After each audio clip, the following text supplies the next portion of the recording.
광주매일신문 애독자와 광주매일TV 시청자 여러분 안녕하십니까.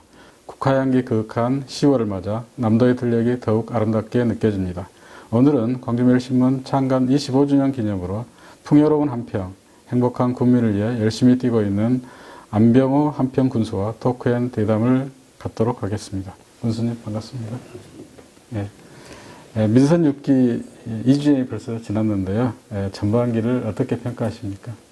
근데 세월이 참 빠르네요. 취임한 지가 엊그제인데 내가 2010년 7월 1일 취임을 했거든요. 민선 5기가 지나서 이제 6기가 접어들었는데 또 반바퀴가 돌았네요.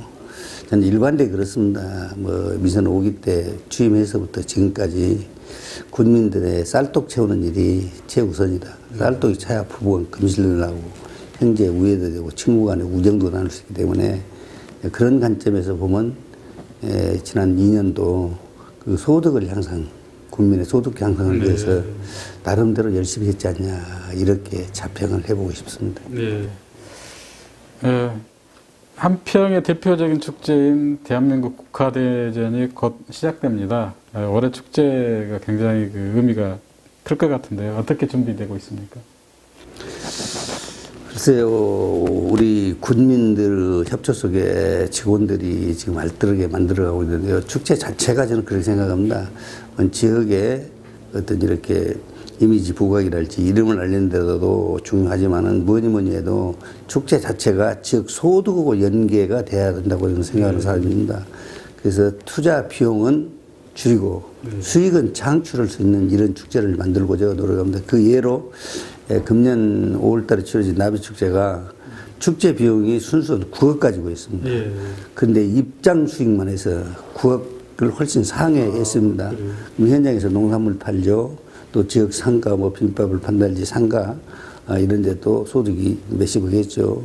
그래서 우리 축제는 이제 경제축제로 자리매김했다. 이렇게 자평을 하고, 금년 나비 축제를 또 거울 삼아서 이번 실시되는 국향대전도 군민과 함께 내실 있게 관광객들에게는 볼거리와 즐길거리를 참 한평 국향대전에 와서 후회 없이 잘 봤다. 또 몇 년 또 와야겠다. 이런 이미지를 심는 데 주력하고, 더 중요한 것은 경비는 줄여서 군민 소득에 연결되게끔 이렇게 준비하고 있습니다. 농업과 산업이 동반 성장하는 농업 융복합 산업도시를 지금 열심히 추진하고 계시는데요. 지금 점차 성과가 가시화되는 걸로 알고 있습니다. 그렇게 평가해 주셔서 고맙습니다. 우리가 한평이라는 지명을 쓴 지가 금년으로 608년입니다. 근데 그 600년 동안을 농업에 의존해 왔습니다. 주로 그것도 쌀, 미명 유주의 농업의 유주였습니다. 그러다가 한때 이제 축산이 좀 남은 군에 비해서 좀 앞서가고 또 새도 많습니다. 그런데 이제 우리 어렸을 때만 해도 좀 이 방송에서 이런 표현을 써서 적절할지 모르겠습니다만은 한섬지기면 딱 4,000평이거든요. 4,000평 농사를 지으면 일꾼 둘 데리고 얘들 대학 다 보냈습니다. 근데 지금 4,000평 벼농사를 지면 이게 한 7, 800만 원 이렇게 벌이가 될 겁니다. 그만치 농업에 경쟁력이 없다는 이야기죠. 그래서 그런다고 해서 농업은 또 포기할 수 없고요. 그래 농업을 기본으로 하고 축산을 근간으로 해서 이 산업화로 지금 지향하고 있습니다. 예로 그 표면적인 제가 와서 해본 농공단지를 73,000평을 하나 만들었는데 이 농공단지 분양하기 농공단지가 전부 공사가 완공도 되기 전에 분양이 다 됐습니다. 이게 아마 전국에서 유례를 찾아올 수 없는 분양률인데요. 31개 업체가 들어가서 약 960개 일자리가 생깁니다. 그거로 동안평산단 23만 평을 조성을 했는데 5월 29일, 작년 5월 29일 날 준공을 했으니까 지금 10월이니까 약 15개월 정도 됐나요? 한 20개월 채 못 됐어요. 12개월하고 지금 10월이니까 몇 개월, 5개월, 17개월 됐네요. 이 17개월 만에 90%가 넘는 분양률을 지금 보이고 있습니다. 그래서 여기는 3,600개 일자리가 81개 업체에서 3,600개 일자리가 생깁니다. 그럼 해운항공단지에 960개, 여기 3,600개, 그럼 약 4,500개 일자리가 생기면 인구도 유입되고 우리 지역 경제에 큰 보탬이 되다 이렇게 생각합니다. 예. 그 앞서도 이렇게 쌀떡이 채워지면 여러 가지로 화목하다 그런 말씀을 하셨는데요. 그 더불어 살아가는 공동체 여기에 또 굉장히 그 애착을 갖고 이렇게 실천하고 계신 걸로 알고 있습니다. 그 더불어 살아가는 공동체를 위해서 어떤 시책을 펴고 계신가요? 더불어 사는 공동체, 이제 복지, 이런 문제가 이제 포함이 되지 않겠습니까? 그렇죠. 나이 드신 어르신들한테도 65세 이상을 노인이고 이러는데 사실 지금 100세 시대에 80 먹어도 건강하시거든요. 일을 얼마나 할 수 있어요. 100세를 잡수셨더라도 내 손으로 노동할 수 있는 일이 있으면 신노동 안 해도 일을 하십시오.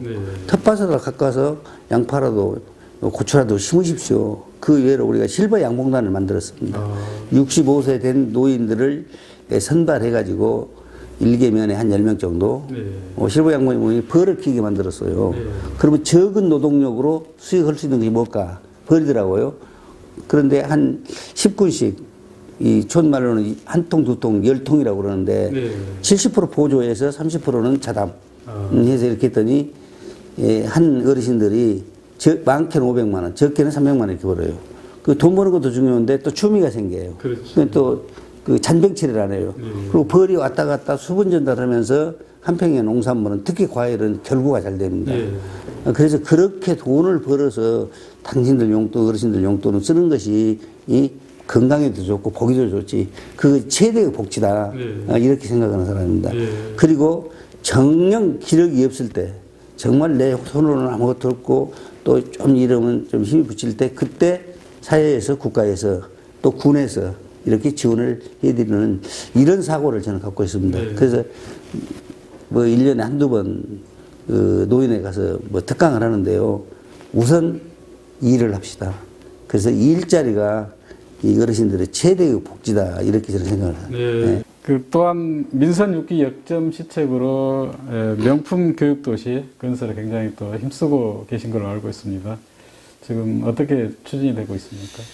이 뭐니 해도 소득에 기본을 두고 또 소득을 하려면 우리는 농업군이기 때문에 농업, 산업 이런 데 기본을 두고 그러면 돈벌이만 되면 정주를 할 것이냐 이건 또 고민을 해봐야 할 큰 문제입니다. 이게 지구촌에서 뭐 정확한 저는 통계를 갖고 있지 않습니다만은 교육열이 가장 높은 곳이 우리나라라고 그러는데 우리 한평도 예외가 아닐 수 없잖아요. 그래서 첫째는 돈벌이가 없었다 놨고 두 번째는 교육 인프라가 부족해서 많이 따랐단 말입니다. 근데 마침 그 학다리 고등학교가 명문 중에 사학의 명문입니다. 장관도 배출하고 국회의원을 6분이나 배출하고 지금 현역 장성들도 계시고 그러는데 한 300억 된다고 그래요. 들리는 말에 하면 그 사학재단을 아무 조건을 정부에 기부채 넣어버렸어요. 또 나산고등학교 한 200등을 기부채 넣어 정부고 거의 근간이 돼서 약 934억 정도 될 겁니다. 이걸 거점 중고등학교 지금 한평이 중학교는 짓고 있고 고등학교는 설계가 지금 나와 있습니다. 그걸 매개로 해서 역사박물관 또 영재지원센터 영재교육원 또 공무원 교육원 이런 것들을 뭐냐 한 2천억 정도가 한평에 교육에 이렇게 투자가 될 겁니다. 여기는 우리 군비는 그렇게 안 들어가고요. 전혀 안 들어가고 그러면 야 농업은 농업대로 축산은 축산대로 또 산업은 산업대로 교육에 정말 이렇게 획기적인 변화가 오면 우리 한평이 시골 군으로서는 상당히 좀 자리매김해서 뭐 돌아오는 한평이 되지 않을까 이렇게 생각이 됩니다. 예, 아주 기대가 큽니다. 그 아까 복지 부분에 대해서 이제 실버 복지 말씀하셨는데요. 그 따스한 온기가 전해지는 맞춤형 복지 이게 이제 또 굉장히 또 특징적인 시책 중에 하나더라고요. 그래서 국민들 이렇게 삶 속에 어떻게 이 복지 시책이 스며드는지 그 부분에 대해서도 좀 설명해 주십시오. 실제적으로 복지하면 뭐 경로당 지원하고 또 이렇게 뭐 어떤 그 사회단체, 좀 프로 사회단체 장애인들 지원하고 이거를 우선 내세우는 복지라고 그러거든요. 근데 우리는 우리 경로당이 371개가 있습니다. 예. 근데 지금 현재 국비, 군비 포함해서 상당한 많은 돈을 이렇게 지원하고 있는데, 그럼 그것만 진짜 복지가 되냐? 사실은 더 경로당에도 가지 못할 수 있는 거동 불편한 노인들이 많아 있어요. 이분들을 중심으로 해서 발굴을 우리가 합니다. 그래서 실질적으로 복지실에서, 그래서 우리가 실가 중에서 복지실이 인원도 제일 많은데요. 물론 남은 시군도 그럴 겁니다만은 그 복지실장을 팀장으로 해서 이런 분들, 정말로 소외받는 이런 분들을 찾아가, 누가 알아주든 몰라주든 이런 분들을 찾아가서 따스하게 겨울에는 이렇게 기름이라도 좀 넣어준달지, 법이 허용하는 범주 내에서 또 뭐 도백을 해준달지, 집을 고쳐준달지, 또 상수도를 개량해준달지, 막 이런 것이 참 복지지 않냐. 너무 눈에는 안 보이고 언론의 조명은 안 되더라도 이게 우리 인간이 지켜야 할 가장 기본적인 복지지 않냐, 이렇게 생각합니다. 또 특히 그 고독사 하시는 분들이 간혹 있어요. 근데 사실 사람이, 인간이 태어나서 그 고독사, 자기 죽을 때 임종 하나 안 오고 돌아가신다는 것이 그게 참 불행 중에 불행이잖아요. 이분들은 이제 리스크트를 작성해가지고 3일 이렇게 간격을 두고 매일 안부 살피기 이렇게 하고 있습니다. 네. 그래서 복지의 사각지대를 최소화하려고, 없다는 이야기는 좀 그렇고요. 최소화시키려고 행정력을 좀 집중하는 편입니다. 네. 그 지난 9월 28일이죠. 그 김영란법이 시행되고 있는데요. 청렴한 한평을 또 만들기 위해서 군수님이 또 굉장히 열심히 노력하고 계신다고 들었습니다. 글쎄요. 뭐 국회도 통과되고 헌법재판소까지 합당은 합헌이 나왔기 때문에 뭐 또 그렇지 않았더라도 당연히 그렇게 청빈해야죠. 근데 저는 이렇게 말씀을 드리고 싶습니다. 이 김영란법이 잘 됐다 못 됐다 말하기에 앞서 우선 우리는 작년 그렇게 청빈, 청렴면에서 전남도 1위를 했고 전국에서 군단이 5위를 했습니다. 김영란법이 나오기 이전에도. 그런데 요즘 가만히 보면 직원들끼리도 서로 경계하는 눈빛이 보여요. 제가 보기에. 그래서 김영란법이고, 이거 우리가 법원 지켜야 되면 내가 밥 사기 이리 와. 내가 사준 건 안 걸린다면서. 그리고 동료들 간에도 상황 안에도 다 국밥 한 그릇이라도 넣어놓고 공무원들 돈 없기 때문에 일식씩 가겠어? 요거는. 이렇게 하고 있습니다. 물론 법은 지켜야 되지만은 좀 인적임에 말아버리지 않냐, 이렇게 생각도, 이런 공인된 또 공식적인 인터뷰 하면서 이렇게 말씀을 드려서 죄송합니다만은 제 느낌 그대로 말씀드립니다. 이미 김영란법이 나오기 전에 우리 한평은 청렴도 면에서 전남도 1위, 전국 군단에서 5위를 이미 한 두서너 차례 했습니다. 끝으로 민선 6기 이제 후반기 군정은 어떻게 잘 마무리하느냐가 중요할 것 같습니다.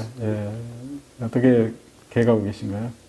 뭐 성경에도 이런 말이 있죠. 뭐 내 시작은 미미했으나 끝은 창대하리라. 근데 뭐 그 창대는 않더라도 좀 국민들로부터 잘했다 소리는 못 들었더라도 그래도 하려고 노력했다는 평가는 받아야 되지 않겠습니까? 그래서 저는 군수 자리를 항시 이렇게 생각합니다. 내가 어느 장소에서도 말씀을 드리면서 그런 말씀을 드렸습니다만은 우리 인구가 가장 많을 때는 14만 1,845명이었어요. 1965년도 말. 근데 작년 연말에서 3만 4,876명 좌표가 있습니다만 이렇게 줄였어요. 그런데 이 한평을 어떻게 부흥을 할 것이냐, 이 명성을 어떻게 찾아갈 것이냐. 물론 시대의 변천이 있다고 그러지만 그때 당시 울산이 14만 1,000명이었더라고요. 근데 울산은 이제 120만 명이잖아요. 그러려면 어떻게 해야 되냐. 우리 전체 군민이 다 군수를 못 하기 때문에 안병호 네가 우리 대표로 군수를 뽑을 때 가서 해라. 그 대신 숙제가 과제를 줬어요. 우리 한평을 더욱 번창시키고 발전시키고 또 우리 군민들의 풍요와 행복을 재정적으로나 교육적으로나 문화예술 체육적으로나 시켜주라는 과제와 숙제를 주고 저를 군수를 뽑아놨습니다. 그래서 저는 항시 잠바 입고 운동화 신고 현장을 다니면서 이렇게 열정적으로 하는 편입니다만 지혜가 없어서 우리 국민들 이렇게 기대에는 못 미치는 부분도 많이 있습니다. 하지만 내 마음속에는 항상 그런 초심 잃지 않고 이렇게 열정적으로 군을 위해서 또 국민의 풍요와 행복을 위해서 열심히 하고 있습니다. 앞으로도 그럴 계획이고요. 지금까지 안병호 한평군수로부터 민선 6기 주요 시책 추진 상황과 미래 한평 100년의 미래를 들어봤습니다. 광주메일TV는 앞으로도 계속해서 지역 단체장과 토크앤 대담을 이어갈 예정입니다. 광주메일신문 애독자와 광주메일TV 시청자 여러분 감사합니다.